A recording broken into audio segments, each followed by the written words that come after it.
been in the dark space. We've been in the hard triggering space. Let's help pull some of the people that might be watching this out. Let's help pull them and give them a little hope today. Yeah, and that is ultimately what this story is about, is hope. So after after the BLM guy called for the tow truck, we had Utah Highway Patrol show up, and I said, hey, yeah, I've been drinking and this and that. So obviously sobriety test goes into effect. They transported me back into one of the local critical access hospitals, where the attending physician that night just happened to be a medical director for one of the ER medical programs that I had helped out the top. So he knew me. People in the ER knew who I was as well, which is also embarrassing. Like that fear came back, the embarrassment came back. But then they brought in a crisis worker, and man, I poured my guts to that crisis worker. Thank you for tuning in to the Critical Conversations podcast, brought to you by Mind the Frontline. Established in 2023 as a 501c3, Mind the Frontline is your ally in the journey to support those who selflessly safeguard our communities. Their core mission revolves around pioneering innovation and research, education, and overall well-being specifically tailored to healthcare, military, and public service frontline first responders. The Critical Conversation podcast is a dedicated space for police, fire, EMS, allied health workers, dispatchers, air medical, and military personnel, along with their families. Here, we dive into the heart of the matter, tackling essential topics such as mental health strategies, recovery methods, treatment options, the latest research, and professional development opportunities. Before we dive into today's episode on Critical Conversations, we do want to, however, acknowledge the nature of our discussions. Some of the content discussed may be triggering or intense as we explore the challenges and the triumphs within the first responder community. We recognize that these discussions may evoke strong emotions or memories.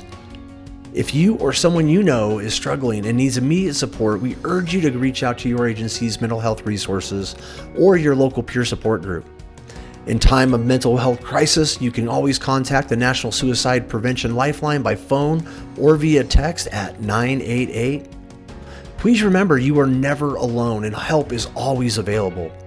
At Mind the Frontline, we are more than just a podcast. We are a community committed to fostering resilience within the entire first responder family.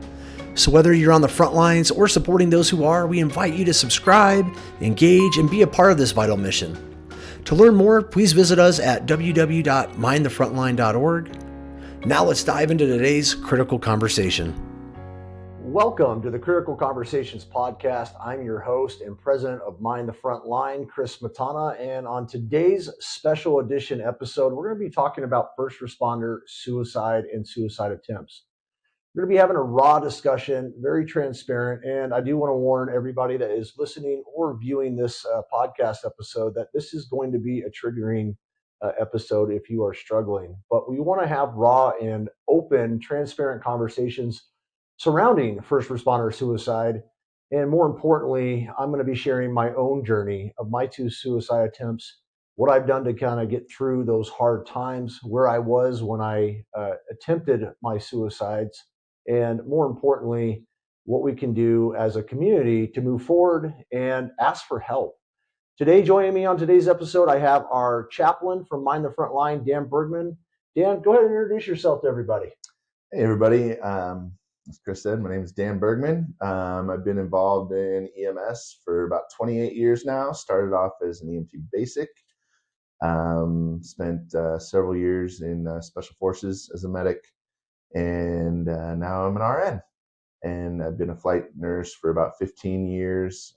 Been all over the world doing this. Chris and I met about 12 years ago. Yeah, coming up on 12 years. Kind of working for the same flight company and going through the same struggles and working together, and developed a pretty deep, good friendship. And so I'm excited to be here, and I'm excited to maybe dig into your story a little bit, press in, and see how we can all benefit and learn. Yeah. Well, if you don't know who I am or what my story is, I'll kind of start a little bit about my background as a first responder in public safety. So I started out as a lifeguard, and that transitioned into firefighting, and I eventually got my paramedic the last 15 years, I've been a flight paramedic. I've written some curriculum and training courses on FPC, CCPC prep, mechanical assist devices, aircrew operations and safety. And I've kind of been really passionate with the critical care medicine realm. And after I sold my company, I founded Mind the Frontline. And there is a reason behind that, and we'll get that towards the end of my story. But the reason why I wanted to bring Dan on and bring him here in person is because this is going to be triggering for me as well. And I wanted to have a friend and a good confidant, someone who's helped me and see me struggle along the way, and also, more importantly, see me recover. I think that's very important. I wouldn't be having this conversation with anybody else. I do protect, and this isn't about me, kind of breaking my anonymity. This is about me showing others, where I was as kind of an influencer within the EMS medicine world, and showing that it's okay to not be okay, and more importantly, that we are all struggling and we all have our own difficulties. Um, yeah, as Dan we met back in 2012. We almost taught our own new hire class, and we've kind of gone through the ups and downs. Both of us have kind of gone through those mental health struggles that we're going to talk about in today's episode. I'm going to kind of dive into my story of my 2 suicide attempts, so you guys can understand just a little bit of background. And like I said, this is going to be triggering, and it's meant to be raw and transparent. And if I emotionally break down, that's okay. And I'm going to be very raw, and I want to show you guys, and more importantly, convey and stress, that we're all normal. We're all human, feeling these emotions that I'm going to discuss, sharing some of these thoughts that I had going through some of these moments, and more importantly, having Dan here to help guide me in this conversation and ask some of these hard questions. I've never really shared to anyone outside of my very, very close circle. I think that's a great place to start, even. Why has it taken so long? Like we've talked earlier about, even just last night. Yeah. But what are you present to? What are you feeling? And why now? And what maybe were barriers to telling your story? As people are out there and they're dealing with, do I share my story? How do I share my story? Maybe this can be a bit of help and maybe an inspiration, but maybe what were the barriers? Those are good questions. They're heavy questions, and I'm getting goosebumps as we kind of talk about it. The reason why I want to talk about and share my story is I finally have gotten to a place myself where I feel comfortable sharing it with the general public, because I know that this is going to go out, on our podcast, it's going to go out on our videos. And so other people are going to see this, and that does leave me vulnerable. I want to show people that being vulnerable is okay as well, because it normalizes the conversations around first responder suicides and suicide attempts and what maybe others might be feeling at this very moment. When I look at the why I want to kind of get this out a little bit further, it's because I continue to see the suicide rates climb. We've already lost several good people this year alone. In the pandemic, some people might have seen, through some of my social media posts, I lost some good friends that I was trying to help and save. And, unfortunately, they ended up succumbing to the disease and the injury, as I like to call it, and took their own life. And so I am hoping, by having this conversation and sharing my story and being raw, very vulnerable, very transparent, I know it gets out there, and I know some people might not agree with some of the things I say or some of the things that I'm doing. But at the end of the day, I feel like it's the right thing to do, because if we don't have these conversations and we don't normalize some of these things, what happens is people are going to struggle just like I did and ask themselves, why? Why do I feel so? Is this normal? Is this abnormal? Is it just me? And what I have learned just in founding Mind the Frontline is we're not, we're all kind of feeling, varying degrees of some of these emotions. It's important to talk about them. It's very real. It's not going away, folks. When we talk about the first responder suicide rates, they're continuing to climb. I'm continuing to lose my good friends and fellow first responders, and I want to do something about it. So I can either choose to hold my story in and continue to perpetuate the stigma that we have around mental health and first responders not killing themselves, because they are. We are absolutely seeing that, and we see people struggle day in and day out. And it's something that, I'm hoping through vulnerability and being transparent and having these kind of types of discussion, we're able to get that out there and show other people like it's okay to share your story when you're ready. It's okay to talk about suicide and having those thoughts. It's okay to talk about some of the emotions and barriers and challenges that follow those. I think I love the word vulnerability. Um, as first responders, whether you're military, you're police, you're fire, you're a pilot, you're a medic, all those things where we go towards the hard. We go towards the hard things in life, and we think that vulnerability makes us not able to deal with the hard. We think that vulnerability is weakness and you need to be strong to go towards the hard. But I think there is a power in vulnerability, and there is a chance to get towards peace. I That like how you put that though, Dan. Like, for me, not wanting to be vulnerable was not wanting to show weakness, right? I wanted to show everybody like, hey, it's just like social media. You look at everybody's good days. You don't see the bad days behind those good days. You don't see the challenges that people really face on a day-to-day basis. Being vulnerable, it is hard, because once again, we especially when you're struggling, like you want to be in that safe place. You're barely trying to take care of yourself, let alone put it out there that hey, I not only did I struggle, but I struggled so hard twice that I tried to take my life, and that's hard. That really is. And so, I think we need to be more vulnerable though, because the more vulnerable we can be, um, it sheds light on this issue, which is very true and near and dear to my heart. And if we don't start having these conversations and normalizing it and showing other people some of the feelings that you feel behind this, they suffer in silence, just like I did. And you don't reach out, and you get to that point where your rope is so frayed it only takes one little thing to kind of cut it and you drop and fall. Yeah. Well, let's dive into the story. I'm going to ask some questions, and I might stop you at different points to ask about feelings. Most of us, honestly, let's be honest, especially as two guys in a room, we don't know how to talk about feelings super well. No. Some of us didn't learn how to do that growing up. We didn't learn how to name our feelings. And so hopefully throughout this podcast, we're going to talk about naming some of those feelings, because sometimes just even naming it will actually help in starting that bit of recovery. It can help in not feeling frustrated, not feeling alone, and being able to connect with somebody on a little bit deeper level that can actually allow some help in some of that vulnerability. So I'm going to be asking some questions. I might stop you and ask you, so what are you present to? What are you even feeling right now as you're telling that story? Absolutely. And thank you again for being here, Dan, and helping me through this. My pleasure. So my first suicide attempt, and we'll kind of talk a little bit about how I got there. You talk about stress. I had a career that has now spanned over 23 years. By the time I hit 2018, I think it was almost, if you look at it, probably just about, 20 years in, if you include, working as a lifeguard, as a junior lifeguard and seeing some of those things, which wasn't traumatic at the time.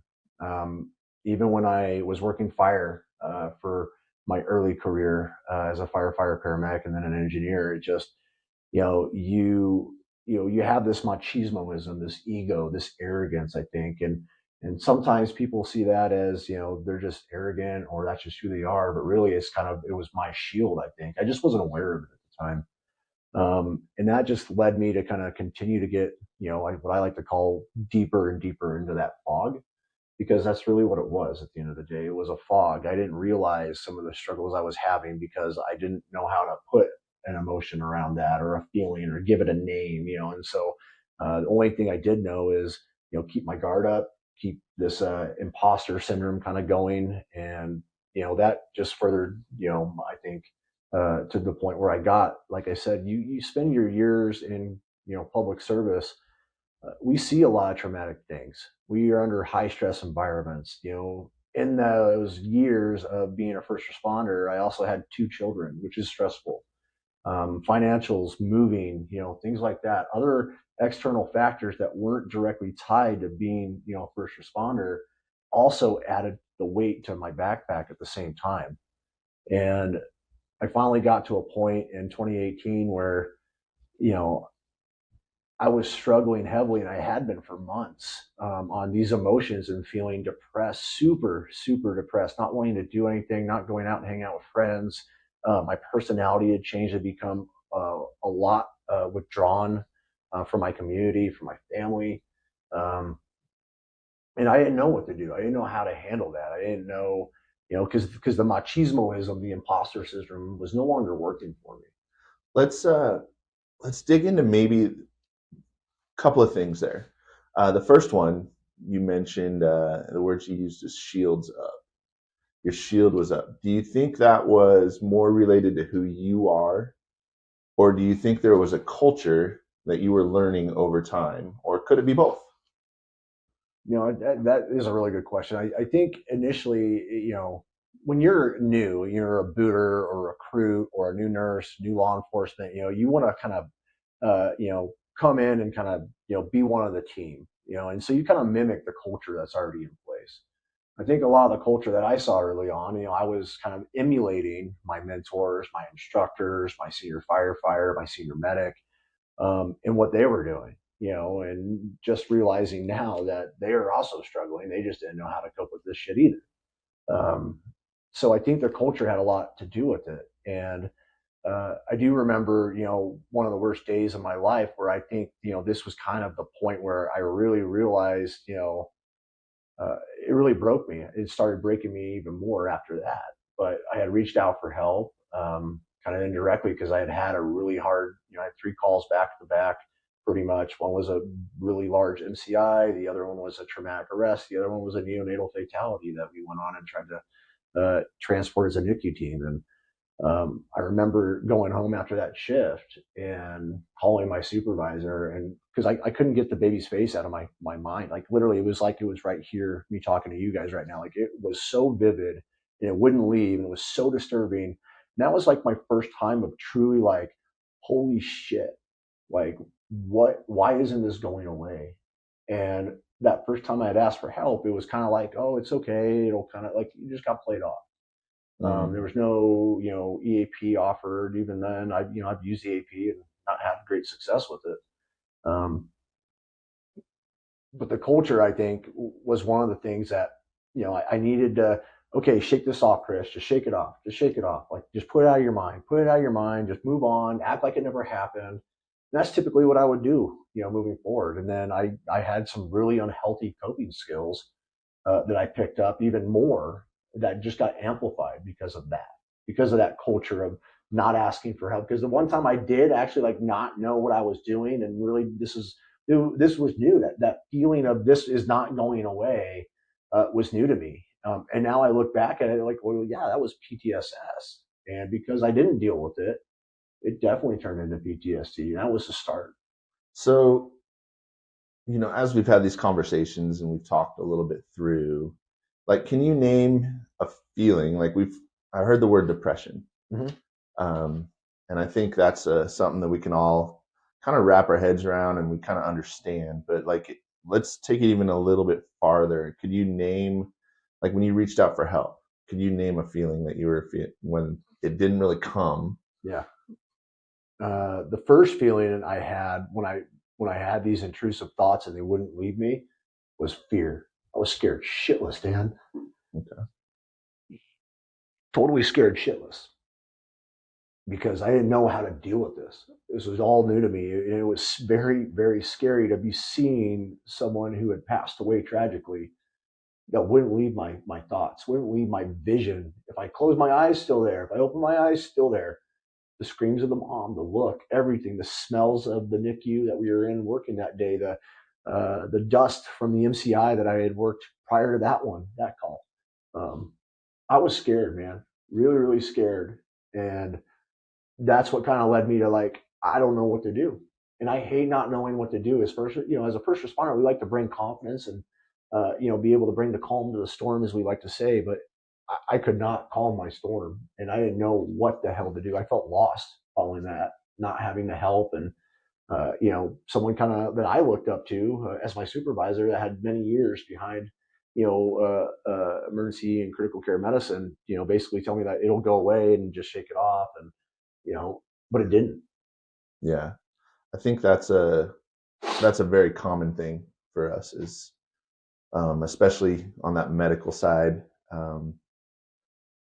And for all of us that are serving our communities and stuff, that fear of getting it wrong, fear of not knowing what to do, fear of not knowing how to handle this. And then we're supposed to be the ones that are supposed to handle it and walk away and get on the next call, get on the next call, get after it. So you have this fear. Tell us more. Like, what did you do with that fear? Where did it go? So the fear turned into, I think, ignorance on my part, because I tried to pretend like it never happened. I tried to push it out, push it down, lock it up. Don't let that say, people talk about like a jar and putting some of these calls or experiences in a jar and then throwing them on a shelf in your backpack. For me, it was like I kept creating multiple Pandora boxes and locking those things up and never to be discussed again. And if I started thinking about it or it came up again, like it was once again like push that sucker down even further, and try to make it go away. And that didn't help, because what ended up happening is I just started, I picked up alcohol, and so when I would get off shift, I remember that year, and this was before I had kids, and my wife was working in the OR as a perfusionist. I would get anywhere from 4 to 6 days off after my shift, and so okay, I get up in the morning, I go work out.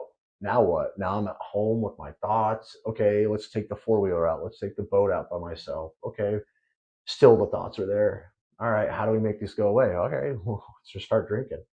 And I would be drinking, and start, sometimes I would start as early as 10 a.m., sometimes 11, most times before noon. And by the time my wife got home at 3 o'clock or 5 o'clock or whenever that was, more than likely I'd be intoxicated, and it kind of like, hey, we're younger, I think I was only 22 or 23 at the time. So it's kind of like, we're leaving our, our fun life, kind of, so to speak. And so it was kind of like, well, I'm bored. I got nothing else to do. It's not like I'm working. I'm not driving. I'm going to the gym, so I'm taking care of my my physical health. But what I did not do is I didn't go to a therapist. I didn't seek out therapy. I didn't seek out. I didn't even look, and this wasn't really talked about back then, especially in like early 2008 or so, when I was flying for the first time. It was still kind of faux pas to talk about your feelings and what your struggles might be. And so for me, it was just ignorance, right? I'd just be ignorant. Like, hey, eventually maybe this is going to go away. And as you drink, yeah, some of that stuff went away, but then it causes other damages. And I didn't really have that point, it was more just numbing at that point. It really, other than just being intoxicated when your wife gets home and maybe not so functional and having, I didn't really even have much of a hangover back then. When you're younger, you don't get those hangovers. And then all of a sudden you're like, what is this? Do I have the flu? And then the hangover started hitting. And, but I found myself, every time getting off shift, picking up a bottle of wine, a bottle of whiskey, it's 12, which turned to a 18 pack, which then turns into a 24, which then turns into a 30 pack, because your tolerance goes up. And you just use this crutch nonstop. So if I'm hearing you right, we started a career. We started diving into it with all we got. Yeah. And we have that fear because we have the incident. We have a couple of incidents. You talked about putting things getting into your backpack. Yeah. There are things that you don't know how to deal with, so you start carrying them for a while, and it starts accumulating.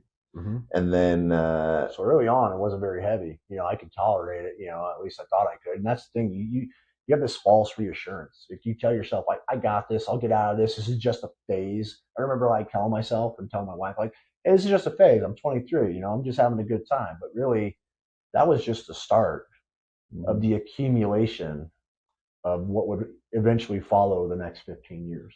And then comes the isolation. And then comes the isolation. So we try and numb it, whether it's with alcohol, I've seen people isolate with working out, things that are socially acceptable and feel nice, I would work a lot of but overtime. they would A lot of overtime. put in Work the 2 extra jobs, hours, try hey. and work my way through it. Yep. I'm a flight medic If over I here. As just soon as I get off, I go to the fire department, hang out with the guys, run calls, thinking A, I need money, but B was just, if I was around kind of my own tribe a little bit, it did. It brought me a little bit of calming because it wasn't as bad as being home and alone. Yeah, the isolation, being alone. You can't be alone with your own thoughts. So you're out riding your four-wheeler or you're numbing with alcohol. What's next? Well, fast forward, I think, another 10 years from that initial Sentinel call. I had more of those calls. And, this Pandora boxes, I might as well just call, 2 men in a truck, because that's how many boxes I had in my backpack, to the point where, following a hard landing, I stepped away for a little bit. I had a back injury. That was also, I think, work was my way of relief. And so when I didn't have work anymore, and, I was on a long-term medical leave to basically recover my back injury, it gave me more time with my thoughts, more time with, drinking alcohol and substance abuse and unhealthy ways of coping. And, I decided to start my own training company in 2017. And by 2019, that's stressful. The money's not coming in. You're floating everything. You're living off your credit card. You're stressing your family out. You're never home. So I got even more isolated, and it finally just, that depression's kind of set in, and you just get in your head, and it's hard to describe if you've never been there. But if you have, I think you know exactly what I'm talking about. But I got to a point where I'd been drinking, because I would come home after, trying to grind away at the office, trying to get IEMed to where it needed to be successful, and all the stresses behind that, traveling. I'd be gone on the road at least 15 days a month, teaching these 4-day courses. And so, yeah, I'm there, I'm teaching, I'm away from my family, and then I'm going back to a hotel. And guess what I'm doing? I'm drinking till, 10 or 11, and I'm waking up at 5 a.m. to prepare for class the next day. And then I'm trying to run a company on top of that and stay afloat. And it got really, really overwhelming, and I didn't know what else to do. And, I finally just kind of got to the point, and I remember, I was really intoxicated, and maybe that was kind of the, putting more kind of fuel on the fire, so to speak. But I remember going for a drive because I felt like I was letting my wife down.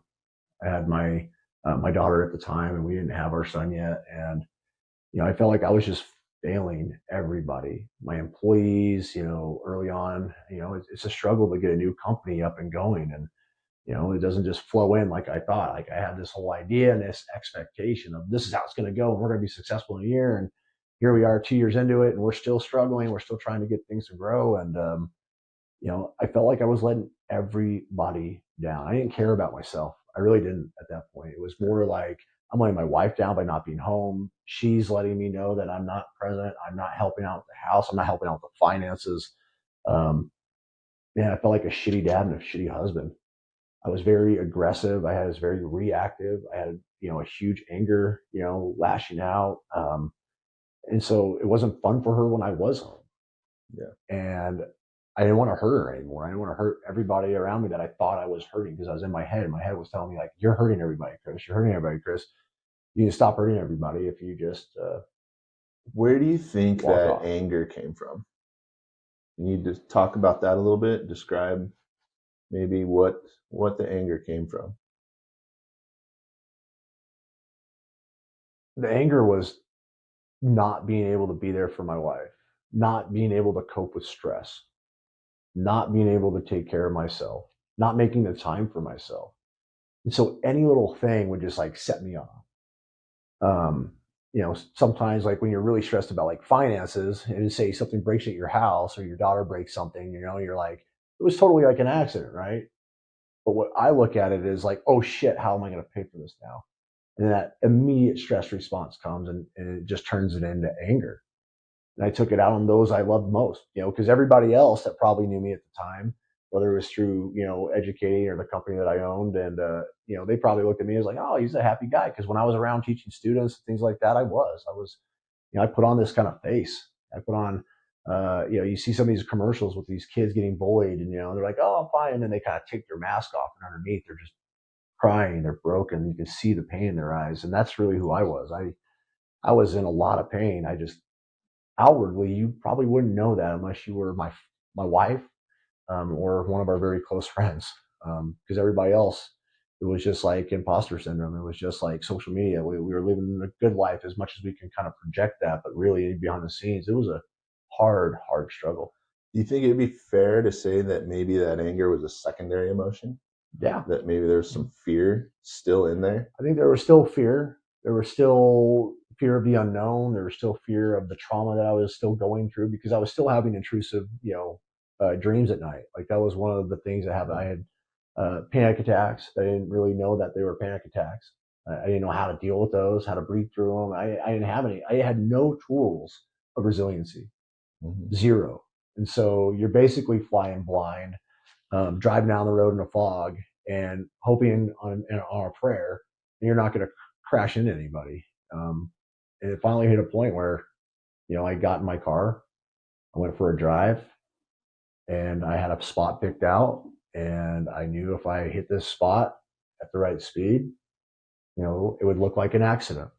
So that was my thought, because what I didn't want was the financial burden of me dying and taking my own life on my wife. So if I made it look like an accident, like, oh, maybe you went up to drive up the canyon and slid off the road and unfortunately had a bad day, okay, cool. Well, life insurance is still going to pay for that. Those were the thoughts that were going through my head. And I did. I found that spot, but I had missed my mark by about 20 yards.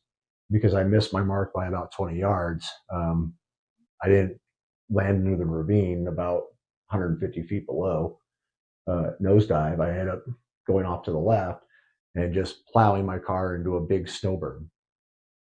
And then after the fact, it's like, because I remember being in the air, I remember launching, like, this is it. Like, I had made my decision.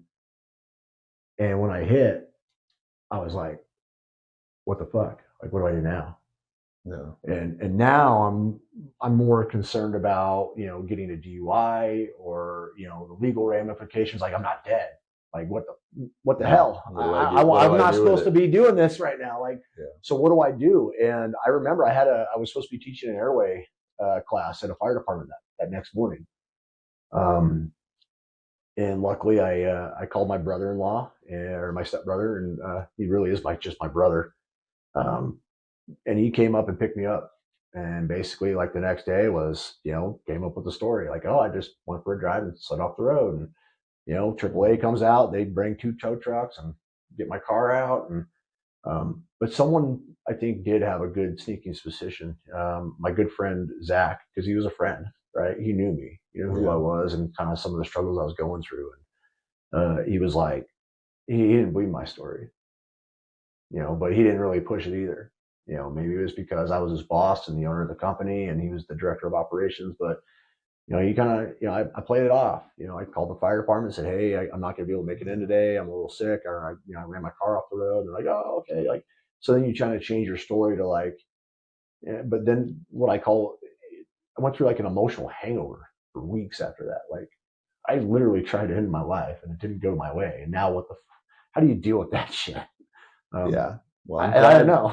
I'm glad you're still here, but I think there's even another bit that we can take away in that, is that you might be on Chris's side of the story.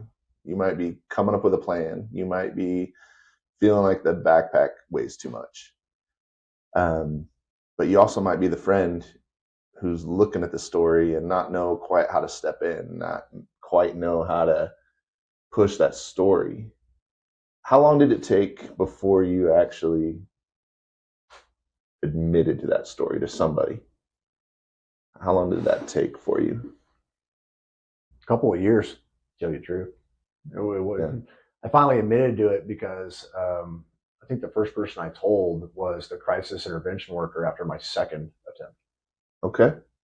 And that was 2 years later. Okay. So just recapping the story a little bit from a emotional wellness, mental health wellness. So we've got our career. We've been throwing rocks into our backpack. It's getting heavier and heavier. We're carrying it everywhere. We don't know quite how to unload it.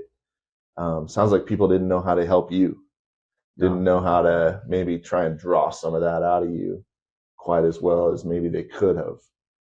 I think this is a story that it's the story of us, the story of people that serve on that front line. You came up with a plan. I'm grateful it didn't work. Me too. But it left probably a lot of anxiety.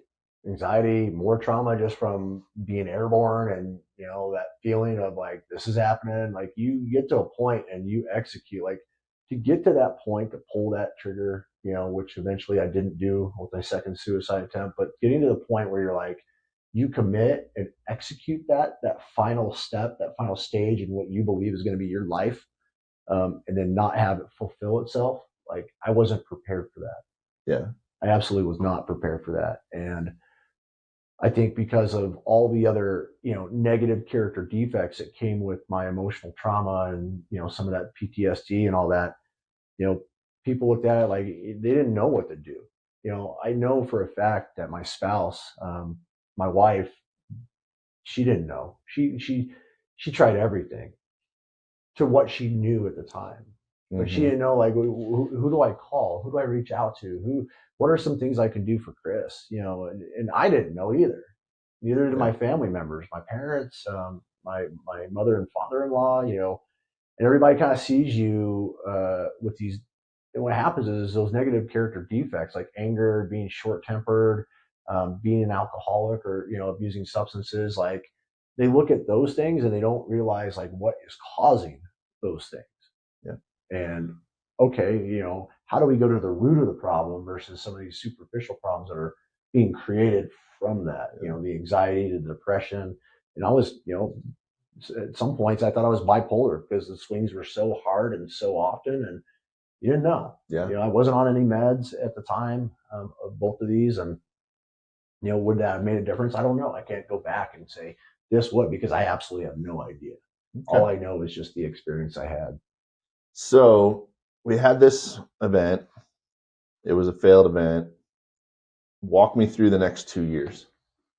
What happened?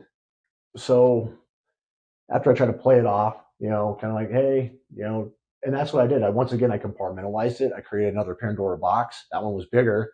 And I locked that son of a gun as deep down as I possibly could.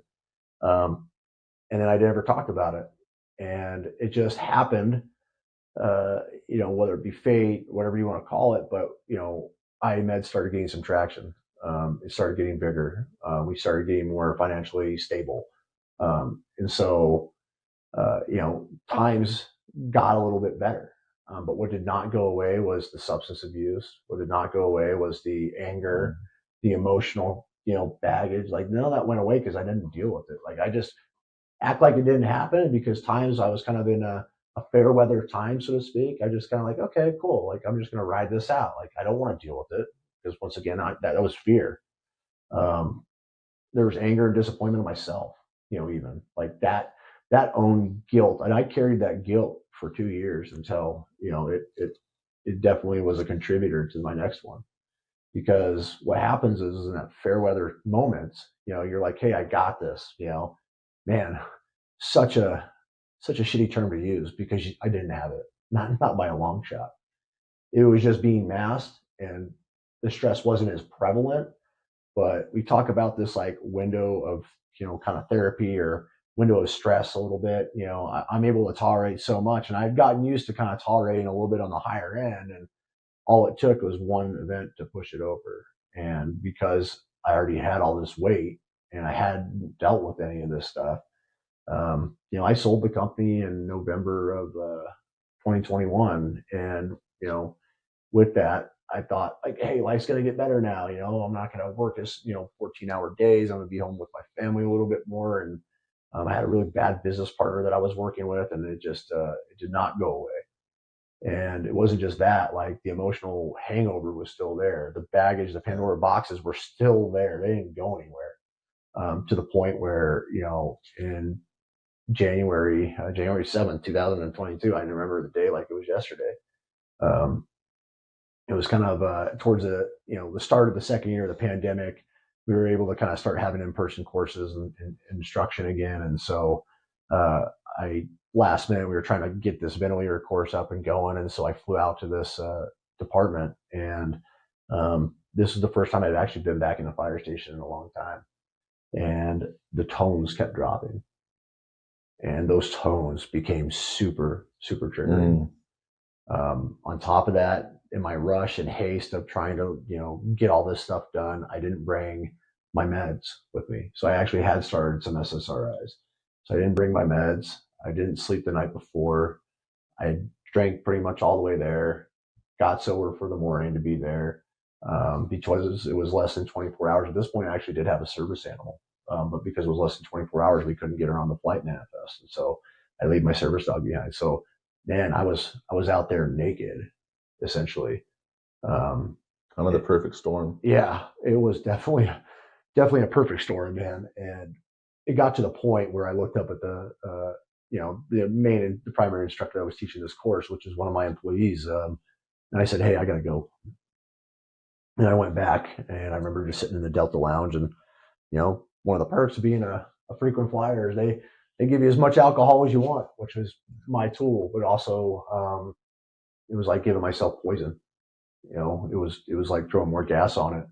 And so with that, the emotions are coming out. I don't know how to deal with these emotions. There's fear, there's anger, there's regret, there's disappointment, a lot of emotions. And once again, that flight, and I really don't like air travel very much anymore because it's the time where I'm most quiet next to being in the swim pool. But you're in your head the entire flight home, and you're still, having beverages. And I remember getting in a fight with my wife on the flight home, and it just kind of, it was like just an atom bomb going off, man. It was like a flashover, for firefighters, I might know that, like the whole room just like lit up. I didn't have any control over that. I decided I was supposed to be driving from the airport home.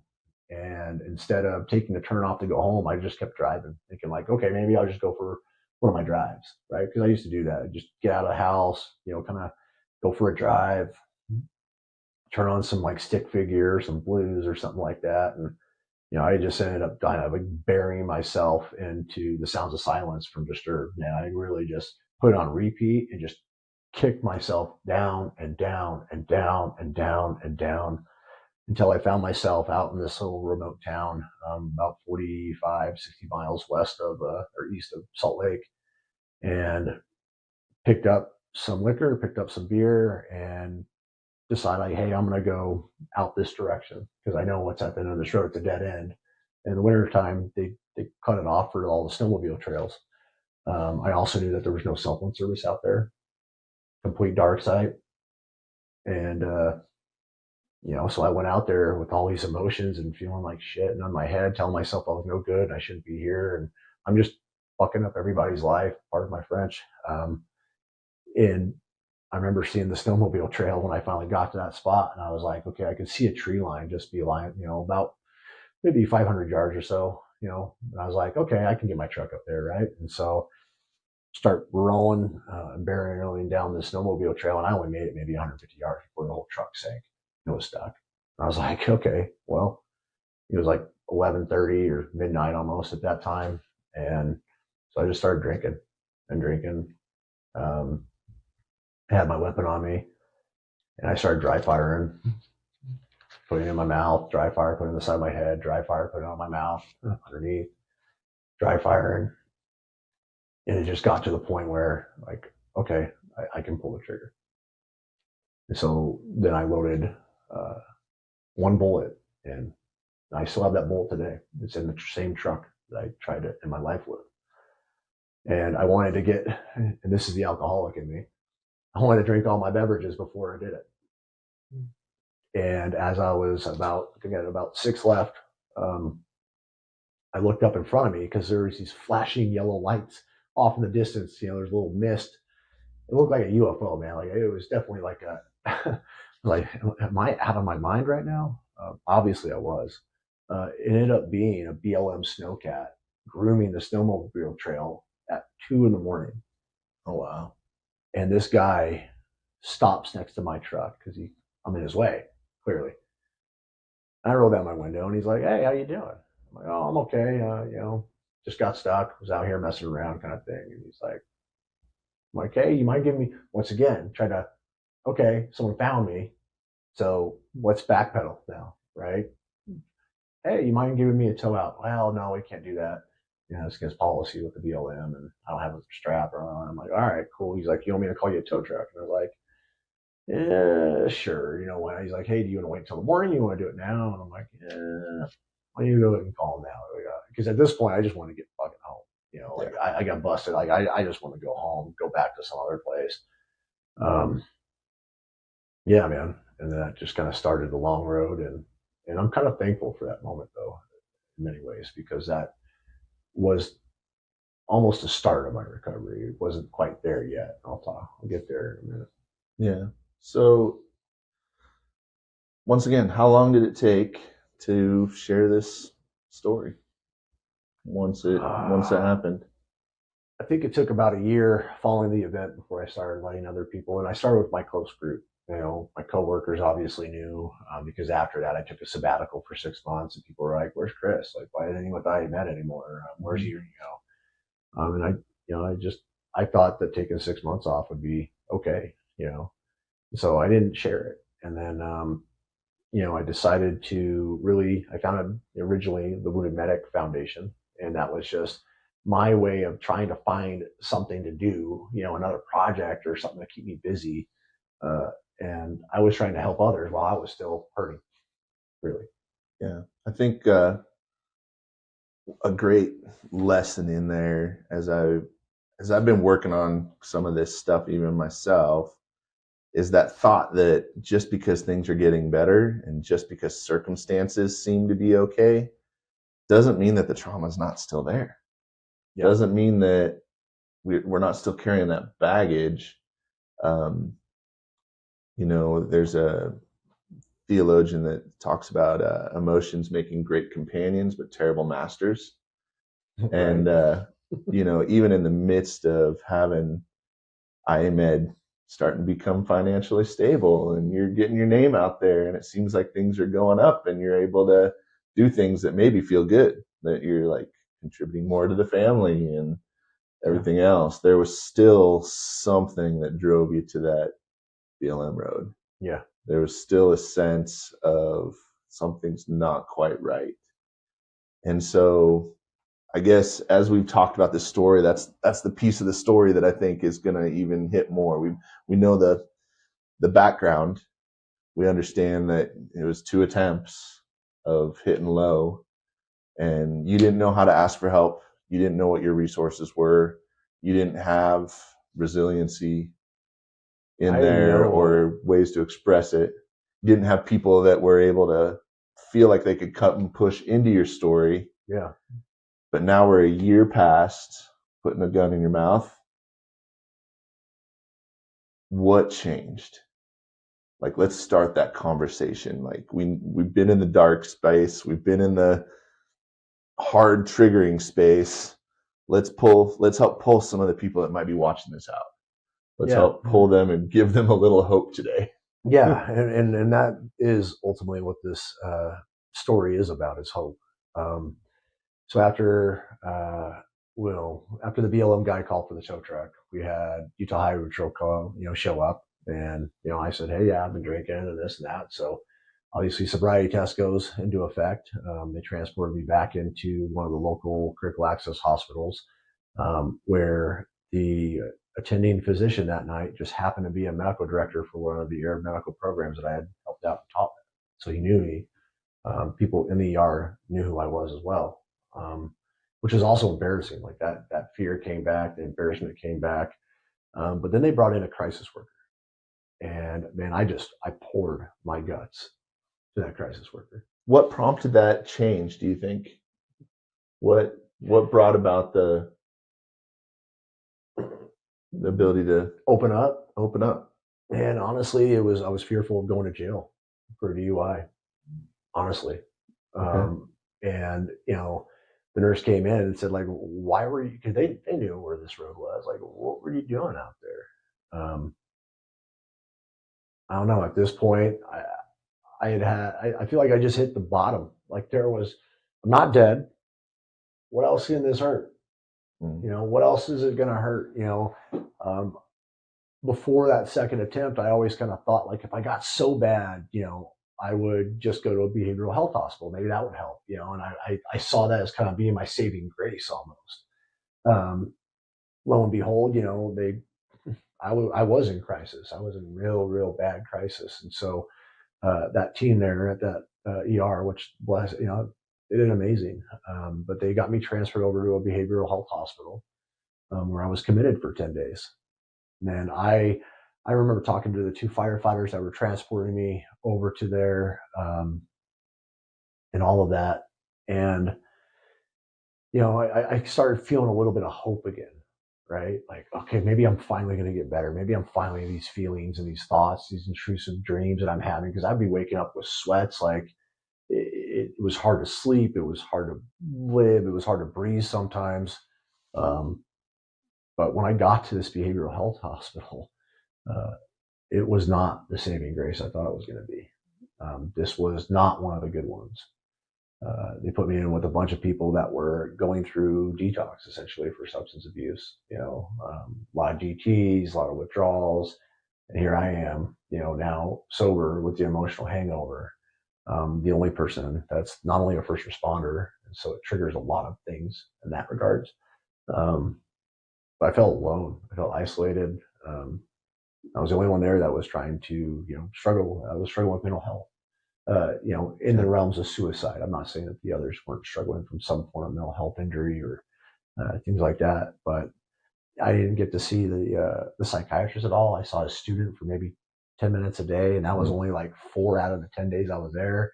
I tried to be a patient advocate, and I'd fill out these forms and complain about, like, hey, I'm not, they're not doing this. I'm not getting this. Like the guy in my room, wanted to have a bad back from a hard landing and from another back injury on the job. And they give me this little like air, hospital kind of mattress that's only like maybe 1 inch thick, and put it on. It's like just right on a rigid piece of wood. So I'm not sleeping at night. And the guy next to me going through full blown DT, screaming, psychosis. And their response was like, well, we'll just give him more sleep meds. Can you just put me in a proper bed in a room, where I can have quiet time? And, and so, dude, I almost wish I went to jail. I would have bailed out within a couple of hours, versus go through that shit. But not if I would have done that, what would have happened more than likely is I would have just been like, okay, I'm going to deal with this legal event and never continue to not seek help for the mental health. So 10 days in that environment really did suck. And I got out kind of really feeling like I need to do something about this. I just didn't know what. And how did your family respond? So you finally have reached out for help. It actually didn't go well. No. So how did your family respond? And why didn't you just put shields back up? So my wife responded just like, any spouse would that has been dealing with someone with substance abuse and some of these issues. And our marriage was already kind of really frayed at that point. And she basically cut me off. Wouldn't talk to me, didn't answer the phone calls. I didn't have any clothes. So I was wearing like the Tyvek, suit for pretty much 2 days. My dad eventually collected some clothes and belongings from my house and brought them over along with my service animal. And they wouldn't let my service animal in. They told me that they could do everything my service animal could do, which total BS. But eventually, my wife was able to kind of open some things up. I think it was just that initial shock. Once again, I tried to end my life. And I think she was angry at me, and I get that. Like, she was angry that I would even ever contemplate leaving her. Like, me and my wife have been together since we were juniors in high school. We've been married for almost 20 years, been together for 26. For your partner basically to say, and she didn't know about my first one. Yeah. So, that's the piece that I wanted to bring into that story as we're talking about it. Like, just because you're going through your junk and you're hitting the middle of the We do a lot lowest of of damage to low. those around us. But yeah, what is her trauma? What is her Yeah. piece in there? Like in a Disney movie, everything's just flowery. You ask for help, and it's the Hallmark movie, right? Everything you go traipsing off Everything is better into the valley and, together, sniffing roses, and it's awesome. It took, I think, some time for her to process that, and in talking to the on-site staff at the hospital, I think trying to coordinate some sort of recovery plan. They want to make sure you have a therapist before you get out, which, at that point I did, and some of these things before they'll actually let you and release you. But I do remember she finally came around, and my wife is one of my biggest supporters, and I couldn't thank her enough. I really couldn't. But I remember her. What's the feeling right now? I can see the emotion on your face. Guilt for what put my wife through. Yeah, because you do have that. I know now that I had no control of what I did and some of my reactions, but it still doesn't mean that I caused some pain, and that pain sucks. Yeah. That I would actually do that to someone that I loved,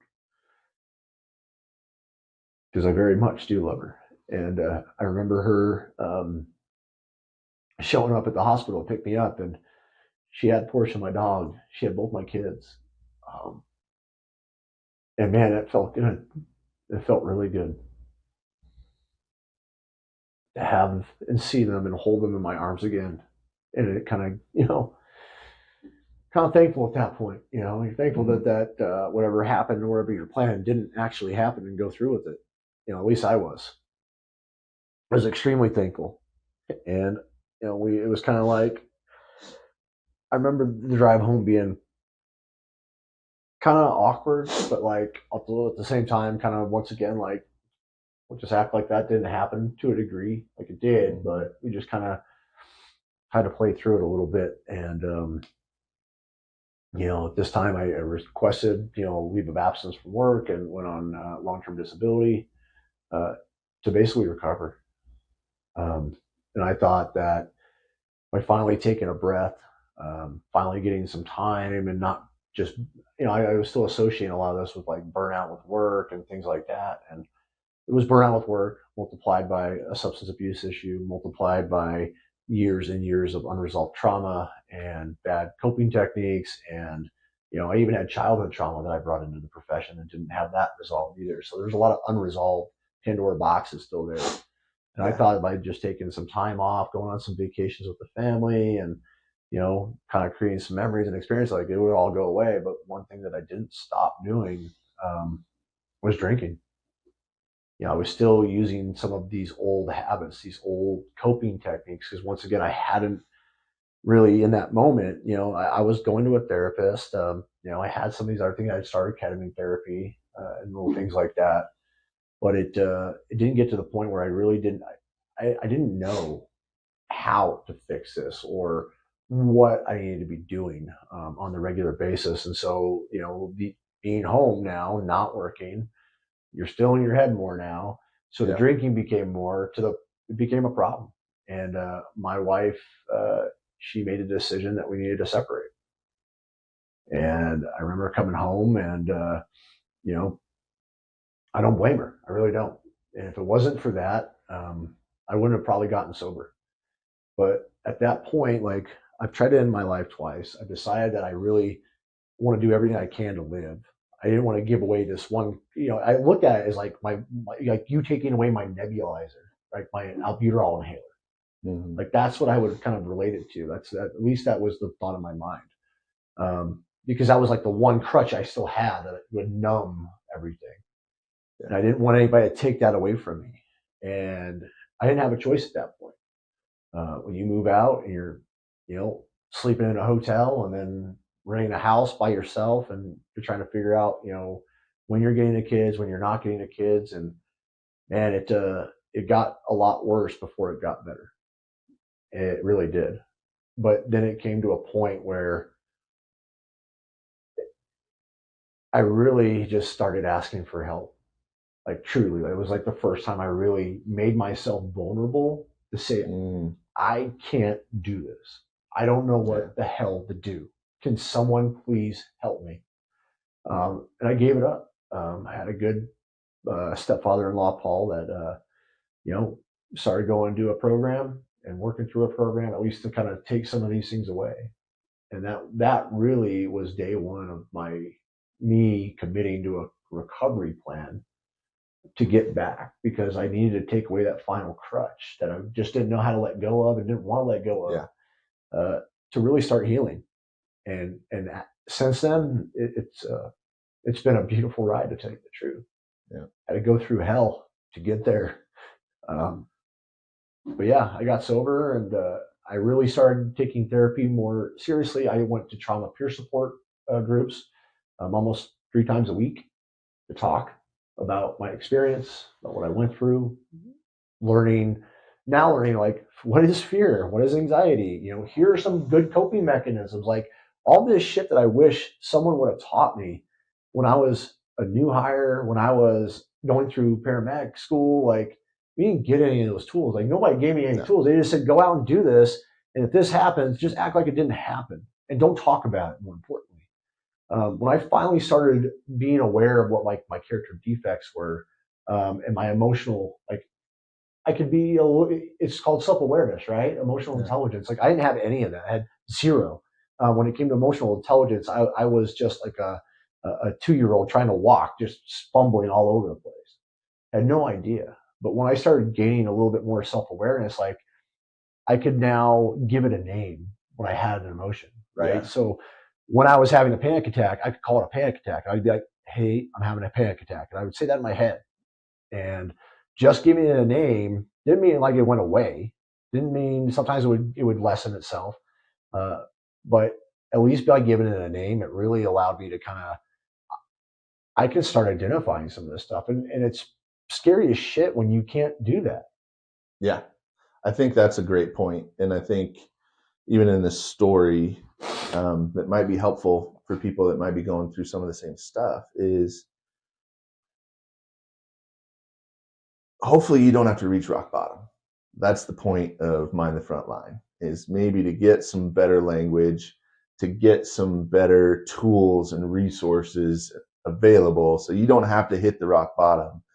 But I think something that's so normal to your story is that idea of, I didn't know how to talk.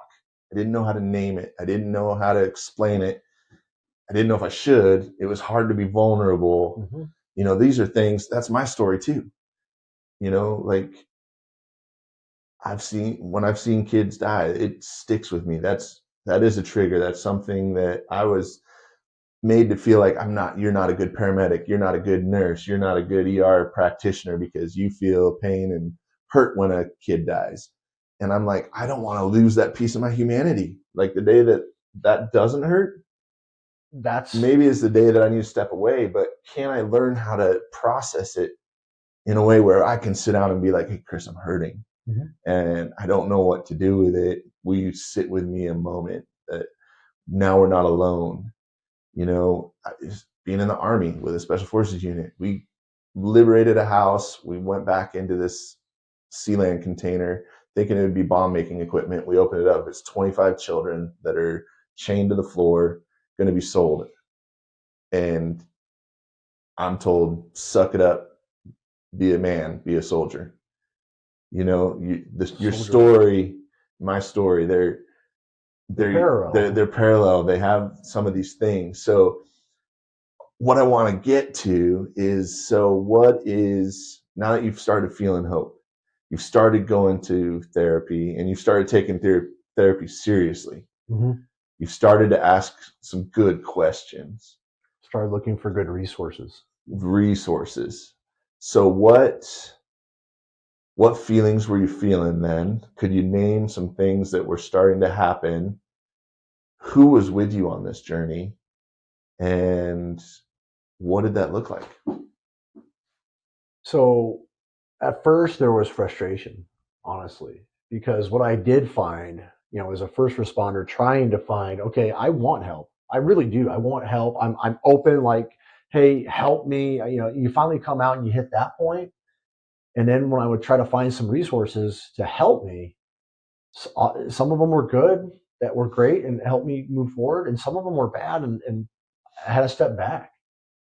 And that was really frustrating because, like for example, with ketamine therapy, I was like, okay, I've read all this stuff. I've read all the studies, as a clinician that believes in research, evidence-based medicine, I looked into this stuff and said, okay, there's a lot of good science behind ketamine. I'm going to make an appointment at a ketamine clinic and get in and start this thing. And what I found in my experience with that ketamine clinic is, well, they weren't culturally competent. They really were just a new startup business, essentially trying to make money. Yeah. And there was a lot of, the first time I went in, and over time, did the place get better? Yeah, but it's because I had to give them a lot of input. But I had gotten a little bit of patience at that point. I still had my anger. I still had my reactiveness. But I remember going in for like my first session, and it was like, okay, sit down. And then they bring in the Spravato, which is the inhaled nasal ketamine. And every 5 minutes, they give you, well, at least for me, it was 81 milligrams. And I'm like, okay, well, now what do I do? They're like, well, some people like to, I didn't get any tools on how to set that up for success. No guidance. No guidance. No, hey, this is what you should do afterwards. And so I'm in there, having an experience, and it's very unsettling. Like it's very unsettling because things coming up, like things are, you're thinking like this is going to resolve trauma. Like, and then you're like, then you start getting frustrated, and then the anger comes back, and that comes out, in its own way with me being, lashing out. And it took, I remember leaving that first one, and I had known other first responders who were using ketamine therapy. And so I reached out to them and said, hey, this is my experience today. Is like this, is this normal? Like, is this what I'm supposed to go through? And they're like, oh, heck no.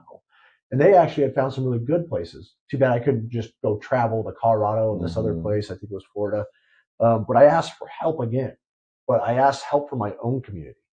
People that had walked or been there and vetted and gave me some ideas and tools like, hey, Chris, like, try to go in there with like an idea or conscious that you're going to kind of focus on, try to do some self-meditation beforehand, stay off the screens, don't watch the news, listen to, happy music, oh, and I did, I started having better. And then afterwards, like go for a walk, try to journal, try to meditate, hey, you got a therapist? Yeah, I got a therapist. Try to see if you can get an appointment that follows your ketamine appointment.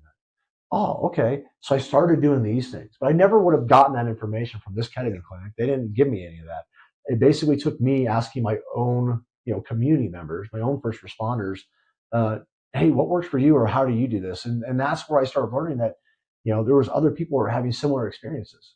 They're stepping on what I call like, piles of dog shit that you don't see, or landmines, because you go into this place thinking that like they got you. This is supposed to be the definitive place. It's like, it'd be like calling for an air medical, helicopter. They get on scene and all they do is BLS, and they don't know how to do ALS or critical care. It's like, wait, what? Are you serious? But that's what I ran into. So there was several of those, whether it be therapists, whether it be treatment centers, all this other stuff. But when I was able to kind of get to the point of, okay, now these things are starting to work. I'm starting to get some traction. There are good days and there's bad days, folks. Like it's not all sunshine and rainbows. Like it doesn't, just flip a switch and like, okay, cool, everything's gone away and I feel great again. Like it doesn't work. The medications, hey, they put me on a bunch of meds when I was in that behavioral hospital. And I will say this out loud: if you live in Utah, do not go to Provo Behavioral Hospital. They will absolutely cause you more trauma. And if you're listening to this, I got special kind words for you. But at the end of the day, they put me on all these meds. And once again, nobody educated me that, hey, this might cause you to have more suicidal ideations, more self-harm thoughts. You're going to get worse before you actually get better. And here are some tools that you can have to hopefully weather that storm, because we know what's going to happen. There's no way to get around it. Yeah. Nobody told me that. So once again, I had to find out the hard way. But at this point, I had really just determined I was not going to die. I had chosen to live. And I think that goes with meaning and purpose. I found a meaning in life and a purpose, and that was to live. Yeah. And when I made that conscious decision to say, I am going to live and do everything I can to stay alive, you do everything you fucking can to stay alive. Even on the bad days. And there's bad days, man. There's bad, dark days, and they're not as dark, and they're not as long, and they're not as scary anymore, but they're still there. They still come up. going to interrupt one more time because I can see the emotion on your face. Yeah. Talk me through when you said, I want to live. Talk to me about, what are you feeling? God. When I decided I wanted to live, I decided that I wanted to stay alive and I didn't want to die. I decided that I didn't want to be this person anymore, as far as the old Chris is what I call it. I didn't want to be angry. I wanted to have peace. I wanted to have serenity. I wanted to have some of these other things that I see some of these other people walking around with. And I'm like, why can't I be like that? I'm not normal, right? That's what I would tell myself. Oh, you're just not normal. You're broken. Um, and it took a while to shift that mentality.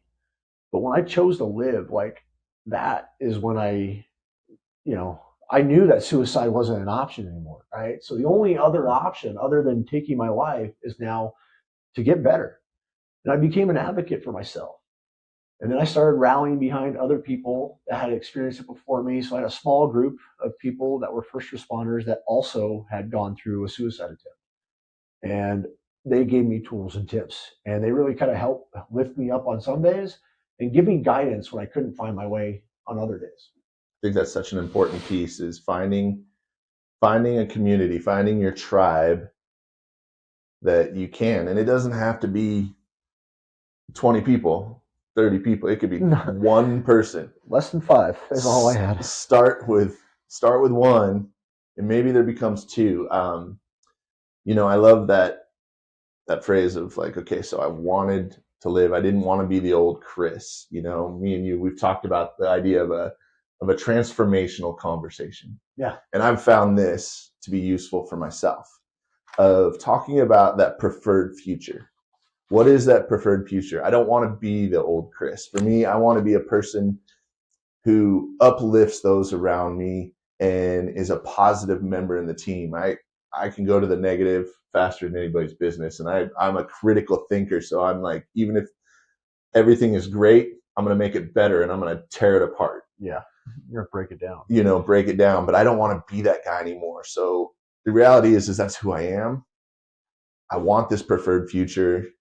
Talk to me about the stuff in the middle. You don't want to be the old Chris. You want to be a different Chris that has hope. Yeah. That wants to live. The reality is you've been through some stuff that works and some stuff that doesn't. Yeah. Some stuff that's been horrible, but you're starting, like, one thing I can hear in the middle of that transformational conversation is you're finding community. Mm-hmm. What are some other things that you're finding is actually pushing you towards that future, that future you've chosen for yourself? What are the things that are pushing you there? What are the things that work? So, it's trying new things, trying these new things that I wasn't aware of beforehand. Reading books. I started getting back into audibles and reading some books. The Power of Meaning. Habit stacking, so I could make myself, basically wake up every morning and have a good mental health routine. Bouncing off my tribe and feeling kind of somewhat connected. And it takes a while.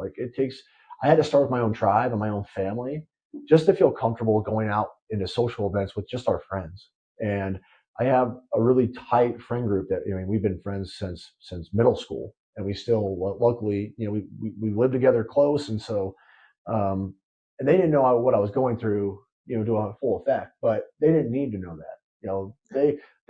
They just knew I was hurting and struggling, and they just showed up. They didn't ask weird questions or anything like that and make it weird.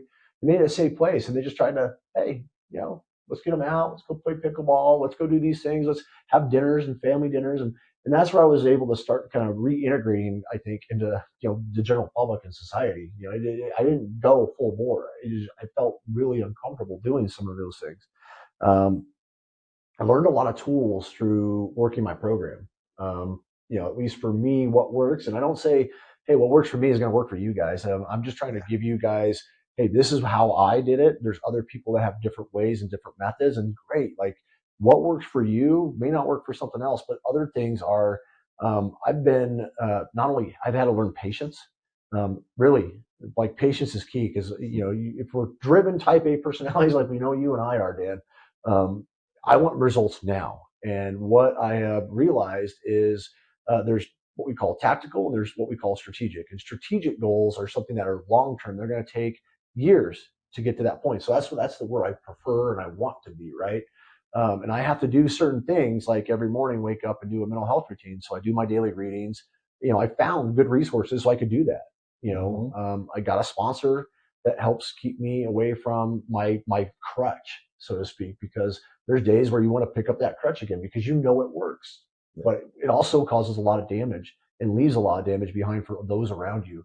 I've really worked on myself and personal growth and introspection, meditation, breathing, being emotionally aware, pausing before I react and really understand, like, do I have control over this? Do I not have control over this? But I didn't get these overnight. Like, these are tools and I'm still learning. Like, I'm still in that middle ground. Like, there's still a lot for me that I do. But what I do find is if I keep doing some of these things every day, so I'm consistent, things inevitably do get better. Now, do I have my bad days? Yeah, I have my bad days, and I do get stressed out. And there's moments where life is coming all around me. But guess what? Now I have the tool to ask for help.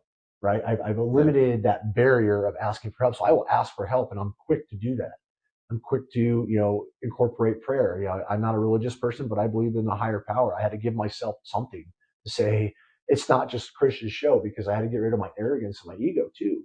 Yeah. In order to be vulnerable, in order to say I have a problem, in order to say I want to be a better guy and I don't have this. Because we always want to say, as clinicians or first responders and nurses, we got this. I don't have this. I had to basically tell myself, you don't got this. There's days where you feel like you do, and if you feel like you've met it, you probably need to reevaluate that, because you really don't. And that's a false sense of security.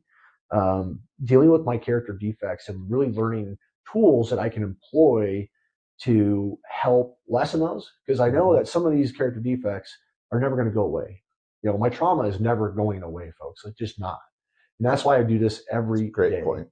I do it every day. My trauma is not going to disappear. It's going to live with me for the rest of my life until I do have my final expiration date, which will not be one of my choosing. It basically gives me the opportunity to open myself up and learn new tools. And I do appreciate it, because now I can understand, like, why I'm feeling so anxious. And when I am anxious, first I can recognize it, give it a name. And then now I have the tool to, hey, I can actually start unpacking some of this and figure out why I might be anxious. Mm-hmm. Okay. And then I can go a little bit further and go, okay, well, what out of those whys, can you control? And then you start looking at it and you're like, I can't control any of that shit. Yeah. Okay. Then stop stressing about it and go with the flow and let it roll off your back. And then knowing, like, okay, I can let things roll off my back. I can let them go. And guess what? My problems, if I want to stress about them, will still be there tomorrow. But it doesn't have to necessarily take away from my family. And the other thing, more importantly, that I'm most proud of is just who I am around my family. I'm a better dad than I ever have been. I'm a better husband. At least I think so. You'd have to ask my wife. We'll ask her tonight. We'll ask her tonight at dinner. I think there's some great takeaways that you're sharing with us, that I'd love just to even reflect to our audience. And I guess number one, it's not just going to magically get better. It's not going to magically just become something that you never deal with again. There's going to be ups, there's going to be downs, and that's normal. You're not defective. You're not broken in a way that can't be fixed. I love how you brought in, like, middle school people around you and how they didn't have to know the whole story. They didn't have to even understand the whole story, because I'm assuming not everybody's a first responder or even in medicine or doing some of that stuff. Most of my close friends are not in this profession. But people around you, they don't have to know the exact thing that you're going through. They can understand what shame is. They can understand what hurt is. They understand fear. They understand anger, depression, and guilt and depression, and they can come alongside you to lift you up and maybe accept who you are. I think there's also accepting who you are. Some people, we are all uniquely broken. We are. And we have to accept who we are and know the areas that we need help, because not everybody can be everything. When I started in 95 in this business, and it was, you were alone with your Life Pack 1 and 32 batteries and a tackle box that had beryllium procainamide and all the pickling spices for a body, and everything was alone. Everything was by yourself. And if you didn't know every little algorithm, the AHA, we had 300 shock and drug combination algorithms from the AHA at that time. And if you didn't know them, you were a terrible medic all by yourself. But that's not the reality of life, is that we weren't meant to do this on our own. Yeah. We were meant to do this together. We were meant to be able to help each other. And I think that's where the community comes in, and that's one of the things, that I found, is safeness within my own tribe. So I had my close friend groups, which some of them are not in, public safety at all. But then I had others that I did trust and confide in, and they had walked the line. They had seen and felt some of those emotions, but they were in a stage of recovery that they could help guide me and give me some tools that could help me get to the next step, which then leads to the next step and then the next step. And before you know it, you've climbed this mountain, right? How much of a weight is it off your shoulders just to ask for help? To Man, be just, like when you were talking about the ketamine therapy and you knew some people who had gone before, Yeah. and you just said, hey, what's your experience? Like, was that hard to have that vulnerability, or did it like bring peace and relieve a weight? I'll tell you at first, it's just like the first time with a lot of things, like the first time you do CPR, maybe the first time you go guns out, on a call, or, if you're a physician, the first time that you deliver a baby, like those are all scary, scary moments, and that elicits fear. And I feel fear can be very powerful, but it can also be a very powerful inhibitor too. So the first couple of times for asking for help, it was challenging, but because I already kind of made that commitment, like it was challenging to hit the phone or send the text and let someone know, like, hey, I'm doing ketamine therapy. And, we most often associate that with you're probably struggling or have PTSD or have some sort of mental health issue, and be vulnerable in that way. Yeah. Like there's a momentary pause there for sure. Yeah. But what I felt like afterwards, and this is where it kept reaffirming myself. And even when I have a challenge or meet that kind of resistance to asking for help, I have to keep reminding myself of this. But it's the feeling that you get afterwards, Dan. Mm-hmm. So after I asked for help and made myself kind of vulnerable with, people that I felt like, they would not let it out. You always have yourself in your head and your negative self-talk. You're like, oh, they're going to go tell everybody, or it's going to become Facebook official, or whatever that talk in your head's going to say. And I would just tell them to shut up, to tell you, really, it's just your amygdala hijacking your brain. But after asking for help and now preparing myself for my next ketamine session, which I did, and then, I take a little bit more back and try that with the next one. My ketamine sessions actually got better and better. And then I did start, having my ketamine session and going right over to my therapist and having another conversation, and then going for a walk or just sitting outside and watching the sunset, or, taking a moment in, like, it's just, doing that self-healing, it's empowering, right? I had no control, and now I got a little bit of control, which means I get a little bit of my life back.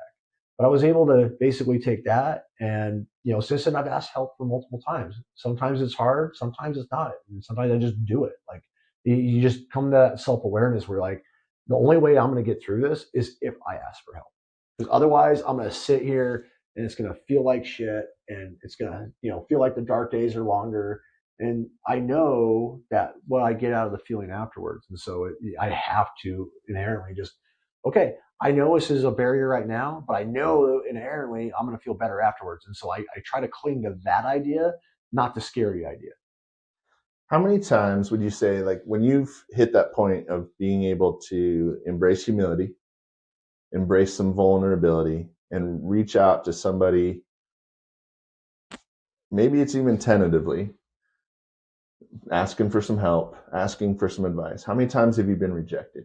How many times have you been turned down? And I think that is a piece that I would love for our audience to understand. That's a good point. Is that we don't step out because of fear of rejection. We don't step out because we have that internal shame voice telling us whatever it is, that we're not going to be accepted, that we're not good enough, that what led to your attempts of I'm letting everybody down.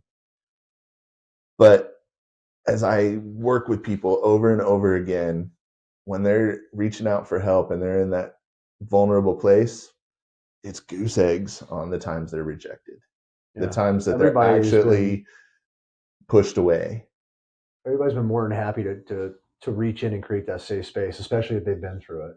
And you can typically like I'll tell you how how I identified these individuals. I think that was kind of the hardest point, right? Mm-hmm. Is how do you identify who can help you? And you know, I wasn't actively working with a company or a fire department or a first responder agency or anything like that at the time, right? I was working for my own former company, which is a training company, and that's remote. So for me, I got drawn because you kind of pick up the vibe, right? What people are posting on social media or just how their messaging is coming across. And there were some people that I could pick up the vibe that maybe they had some struggle or similar struggles to me. And like with the ketamine question, like I knew that these two individuals that I reached out to because they had posted on social media that, hey, I'm doing ketamine. Like Yep. it's the thing. Like I'm trying to help myself. I'm trying to get to a better place. And so because they did that, actually, it started with just a message, right? A DM, Yeah. like, hey, would you be open to maybe talking about your experience with ketamine with me? And that turns into a phone call, and then it turned into a really good phone call. Trust me, because then once again, like that sense of I'm not normal. I can't get better because that's where you want to go. When Yeah. ketamine didn't work for me and it just felt like I got hyper kind of stimulated, didn't know what to do with all these thoughts. Like once again, I thought, okay, well, apparently this doesn't work for me and it's not ever going to work for me. And you get defeated. But when I had those phone calls, I actually felt empowered. I felt courage to go back and do it again, and be vulnerable. But that's how I identified some of these people, was just through the messaging of that what they were willing to put out because they chose to be vulnerable and they chose to kind of do it with humility and grace. And that's also why I do it now. I try to give back what was so freely given to me. And so I'm very vulnerable. I try to be as transparent as I can. You can see that in my messaging on my social media, just who I am as a person. If you were to meet me on the streets or at the grocery market, like I try to be kind, a good human. Try to not think of myself, but think of others. I saw a lady the other day. She was elderly and she was trying to wheel her shopping cart full of groceries because they probably only go one time a week, right? And so they try to Mm-hmm. stock up on everything. And you could tell her she had some disability. And so I basically stopped what I was doing, even though I was in a little bit of a rush. And I asked her, I was like, hey, ma'am, do you mind if I help you to your car with your groceries? And you should have just seen her eyes light up, man. And you know what was more important? My heart lit up Yeah. because I was of service to somebody else. And it's doing those little things that has also helped me in recovery. And I think it's important to kind of note on that, doing service work, because what you get out of that, like I missed that because I started not getting that from, feeling numb or unempathetic and things like that from treating my own patients, right? I used to get that feeling. Yeah. That's what drew me into medicine and EMS and fire. It's I wanted to be of service to people. But when I started losing that, once again, you feel like you're broken and you don't care anymore. And so I found little opportunities to be of service, that could be little things like helping with a grocery or just grabbing someone's cart and moving away. They drop a piece of trash, I'll pick it up for them. They might not Mm. even know, Yep. but someone else may have seen that, and that kind of makes their day better. And so it's just doing good things perpetuates more good things. And more importantly, I don't do it for those individuals. I do it for more. It sounds selfish, but I do it for myself Yeah. because it does. It brings me fulfillment and I feel happy. I feel better about myself. And it does help my mentation. And also, again, really re stressing that fact of finding that purpose, that why.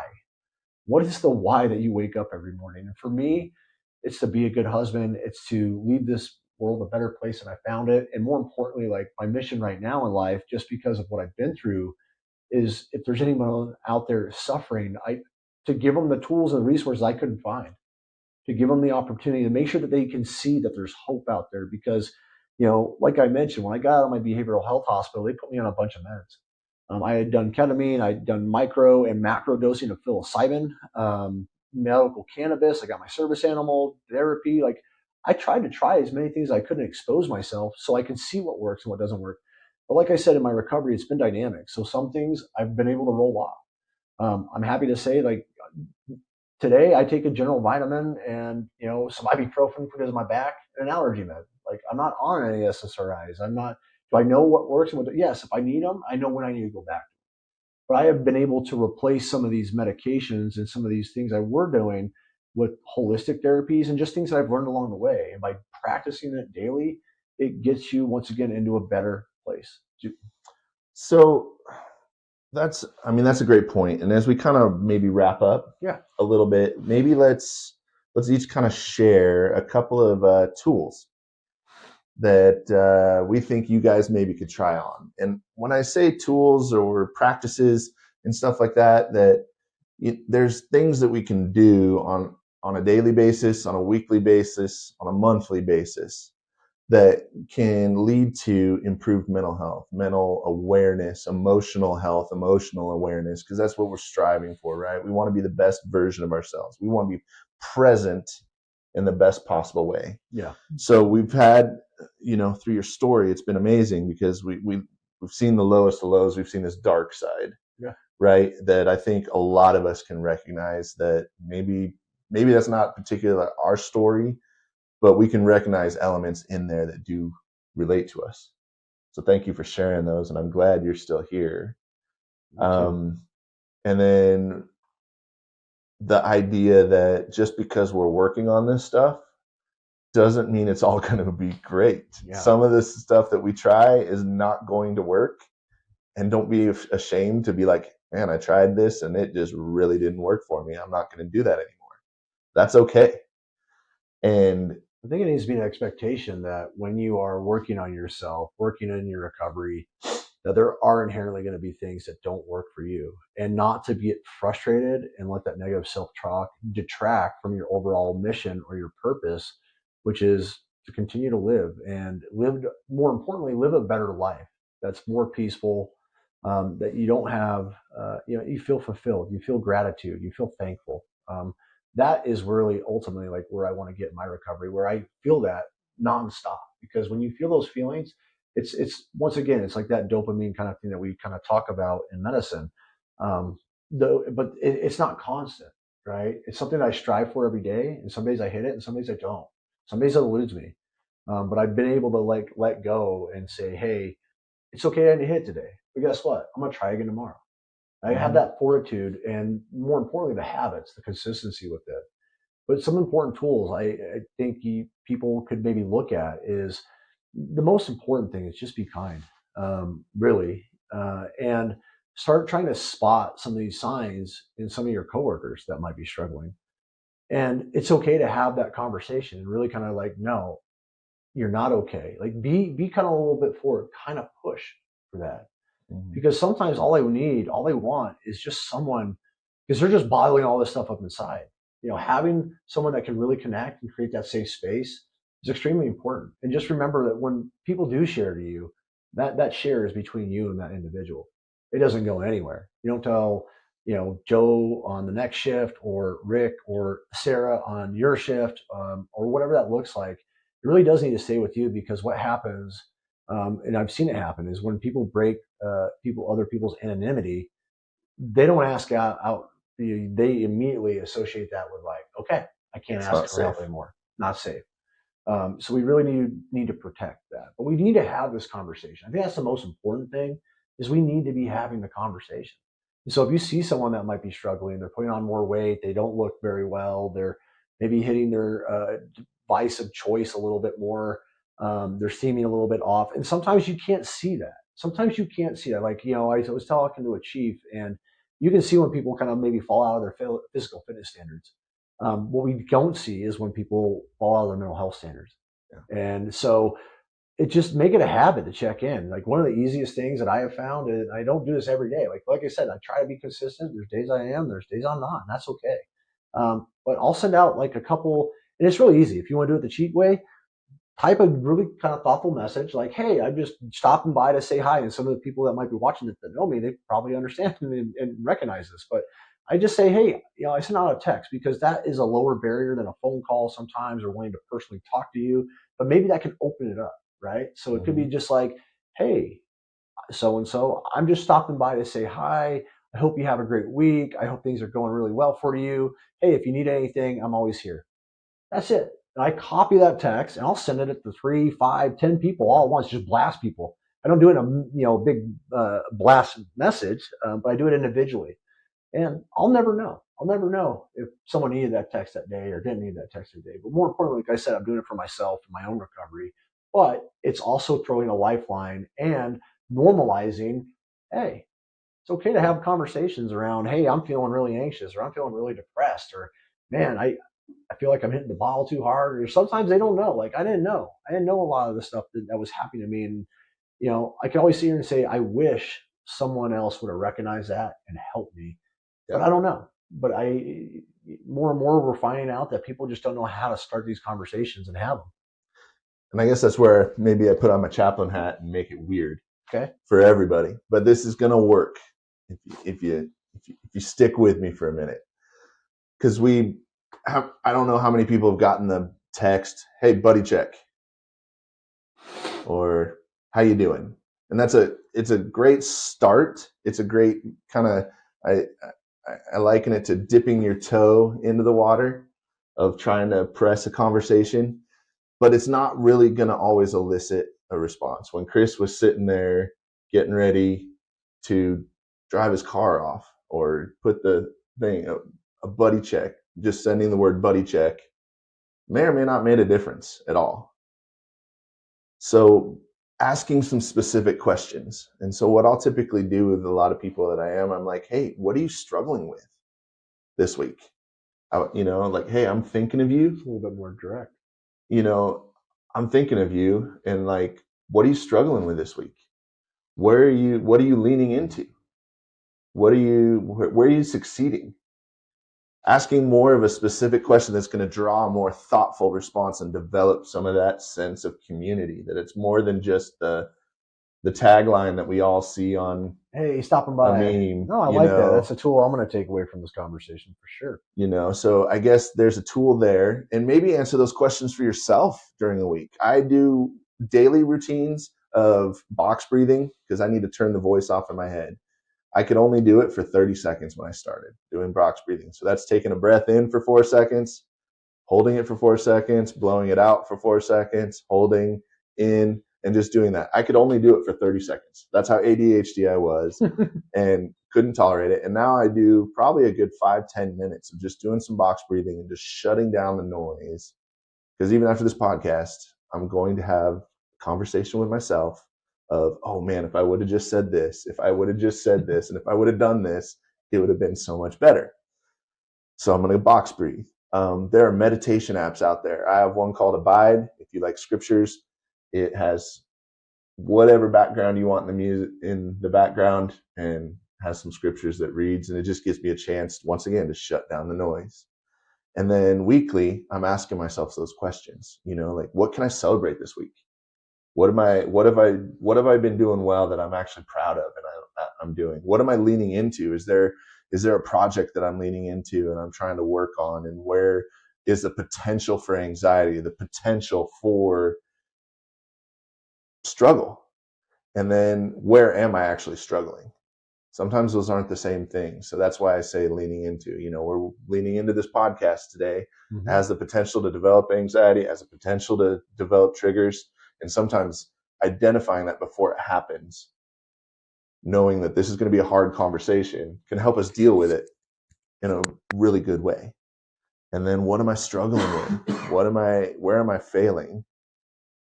And naming it. I like how you do that.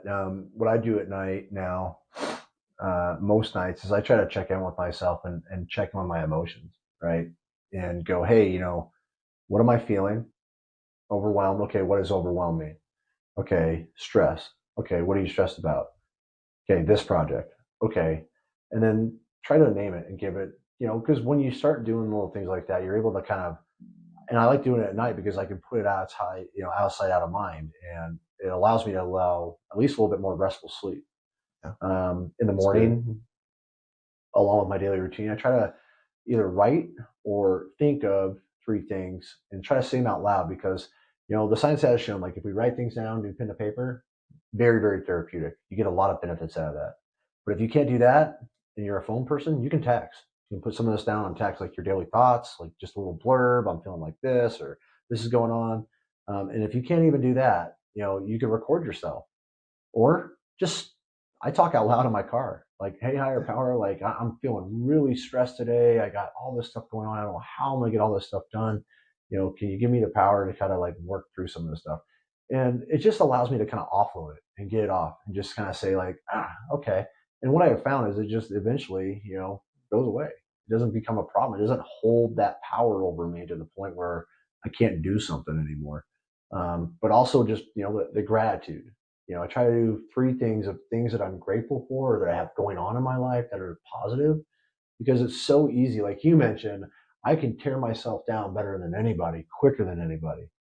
So by every morning, and I like doing it in the morning, because if I do it in the morning, like before my kids get up and all that stuff, and I'm moving, it just inherently sets my day up better. I interact with people better. I'm a better person, more graceful. I'm more polite, humble. But yeah, I usually do it like in my bed before I even roll out of bed. It's like I do my daily reading, and then it's like, hey, I'm doing my gratitude on my way to the gym. I get my workout in, then I'm sitting in the sauna, reading my book, or listening to something, or reading something of value to really kind of enrich my life and bring it forward. And it really is kind of a multi-pronged approach. Once again, what works for me may not work for you, but I have found a lot of success in being consistent and doing it in the morning, because then whatever happens in my day behind that, someone else could be an asshole and cut me off. And I used to be the guy, like, I'll cut you off, get out of my car, drag you out of your car, and now we're gonna have a conversation. And it's just not the way I want to react. And I don't want that ruining my whole day. Like, it just throws you off. And all you can think about is just being angry all day. And it's like, I don't want that. Like, if something is causing me anger now and I realize that I can recognize that I'm angry, that's the first thing I try to hit head on, because I don't want that toxicity in my heart, in my brain, and anywhere around me. So I've had to make some hard decisions, whether it be like with friends, groups, situations that I just don't expose myself to anymore. And that's okay, because guess what? I love how I feel when I go to bed at night. I love how I feel when I wake up. And that is what I cherish the most. I'm finally finding that one thing that I was so fearful of, because I didn't have it anymore when I was struggling. I'm finally getting that back. Yeah, I And think when you get it back, it's like, that's now my crutch. I don't need this. I want this, because this, I don't need any meds. I feel great. I'm a good person. I feel like, that's all up to debate, I guess, at the end of the day. But, I do feel more fulfilled. I do feel like I'm leading the life that I wanted and have wanted to live for so long, but just didn't know how to do it. Yeah, I think if you're struggling and figuring out how to name what you're feeling, print out a feelings list. They're all over the internet. Just Google feelings list and you'll get 3,000. And I was terrible at this. I didn't know how to do this when talking with my wife or anybody else. So I'd literally sit there, because a lot of times anger is a secondary emotion to something else. Yeah. Fear might be a secondary emotion to something else. And so as you read down these lists, you might be able to get a better name, and naming it is so important. And that would be another thing that I try and have I call it a transformational conversation at least once a week with somebody, where I name, what is my preferred future? What am I trying to accomplish, and where am I trying to go? And it might be super lofty. It might be something that it's going to take a lifetime to get there. And then what is the current reality? Where am I at? And then can I name the gap that's in between it? So Dan wants to be more peaceful and more joy filled and a better dad. And the reality is that I'm here, and this is who I am as a dad, and this is who I am and what I'm doing. But here's some steps in between. And this is what I'm going to try and work on. And you'd be amazed how many people want to be a part of that story. They want to come alongside you. They want to be in. And it's amazing how much it gives me peace, because here's the hard reality. Nobody can make us feel anything. No. People can't make you mad. They can cut you off. You still choose to be mad. Mm-hmm. They can flip you off. They could run into your car. They can take their keys. Be a dick physician. Whatever it is, and be completely non-compliant as a patient, whatever that looks like. You still have the choice to be angry. You have the choice to be frustrated. You have the choice. Or I could choose curiosity. Yeah. I could be like, man, that was a huge response. Yeah, that was an overreact. I mean, that's what I look that at. seems like tell me about it. Like why did that happen? Or tell me that. And sometimes you connect to a story that you're like, oh man, that totally makes sense. Mhm. I understand why you would do that.